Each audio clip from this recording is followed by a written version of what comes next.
Welcome to the lab. I'm Drew Collop. In today's lab, we're going to continue our series on identification of carbohydrates with the iodine test. I've placed half a ml into each of these wells of our unknowns and our controls.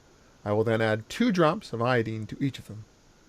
This test is for polysaccharides. Both glycogen and starch are polysaccharides of glucose. We're adding 2 drops to our negative control, our water. We'll add 2 drops to our positive control for glycogen, and we'll add the same 2 drops to our positive control for starch. Now, chemically, starch and glycogen are identical. However, structurally they are different.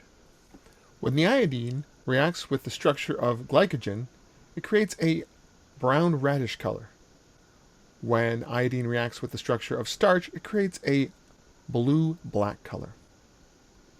Let's test our unknowns and find out if we have glycogen or starch.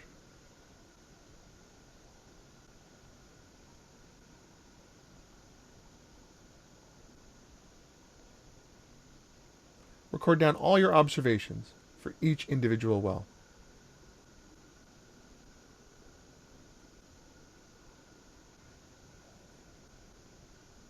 Take note that in nature, glycogen and starch are used for storage of energy in organisms. Plants use the polysaccharide starch, many different glucose molecules joined together by a glycosidic bond, to store energy. Animals, however, use glycogen. Again, it is chemically the same. It is just many molecules of glucose joined together via glycosidic bonds.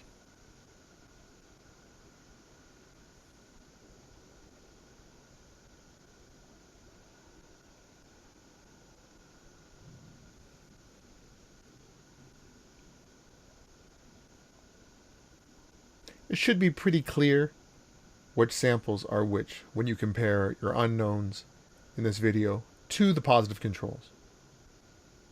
Take note, this is the second video in our carbohydrate identification series. Our previous video, the Maltose test, looked at identification of whether a chemical was a carbohydrate or was not a carbohydrate. This test will hopefully narrow down which are the polysaccharides and which are not.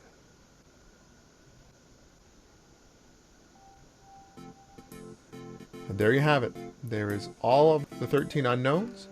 Compare them to our positive and negative controls and make conclusions based on your observations. Our next test will be Barfoed's test. It's a test for monosaccharides versus disaccharides. I'll put a link at the end of the video. If you enjoyed this video, give it a like and consider subscribing. Until next time.